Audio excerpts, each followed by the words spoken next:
28-ші бүкіл әлемдік қысқы универсиада қарсаңында Алатау өнер театрында Қазақстан Республикасының еңбек сіңірген қайраткері, әнші Сәуле Жампейісованың жетекшілігімен Айнамкөз атты Батыс Қазақстан өңірінің дәстүрлі музыкалық кеш өтті. Әйгілі Наурызбек жыраудың жұбайы, көненің көзін, бүгінгінің өзін көрген Зиба анамыз осы кешке арнайы келіпті. Далада өлең айтатын еді жыраулар, халық келетін еді.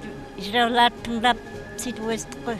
Орындаушылар Арысты Сүлейменова, Айгүл Мақашева, Әділбай Жаниязов, Элза Қарабалина, Жанаргүл Сәркенова, Айсәуле Қайырғазина, Айгерім Әпенова. Батыс ән мектебінің ірі өкілдері Мұқит, Қызыл, Қайып, Білек қыз және Ғарифолла әндерін шырқады. Астанадан келген Қоныс Жүсіпов Наурызбек жыраудың көзімді ашып шыққан соң термесімен жиылған жұртты бір серпілтіп тастады. Söyleytin şimdi kendinde kızıldan bir canım yetişedir yeslep bilgisini herkesde sesirmiş жігіттері қызықта менен мұңдықта. Ұйымдастыру өте керемет болған.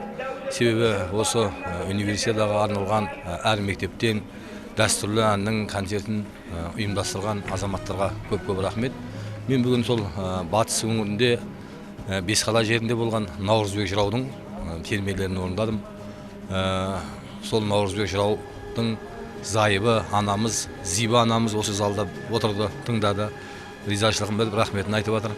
Дәстүр жалғасып, көш жыл өткен сайын жаңа буынмен толығып келеді. Айнамкөз кешінде тартысты күйлер тартылып, шалқыма әндер шырқалды. Күнғожа Қайролла ұлттық өнердің дамуына өз үлесін қосып жүрген жас орындаушы.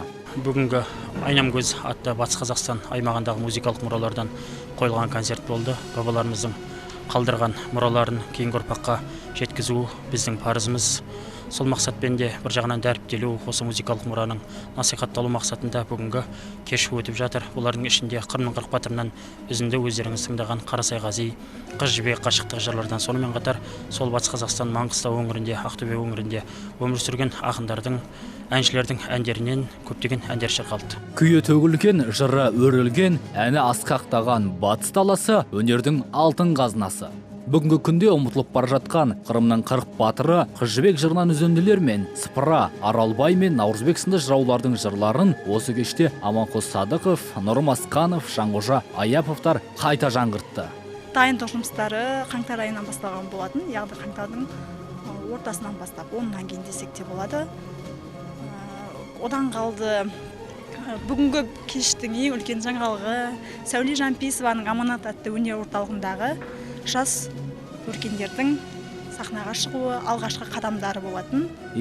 Құрылғанына небәрі 2 ай болған Аманат өнер үйірмесінің Перизат Шұғыла есімді қос өнерпазы кеш жаңалығы болды. Үлкен сахнадағы тұсаулары Ғарифолла Құрманғалиевтің сәлем әнімен кесілді. Қос жеткіншек көп алдында қысылмай, Сәуле апайларымен бірге әнді нақышына келтіре орындап шықты. Арман Құдайберген, Елдар Мұқаш, Күліп оян, Алматы.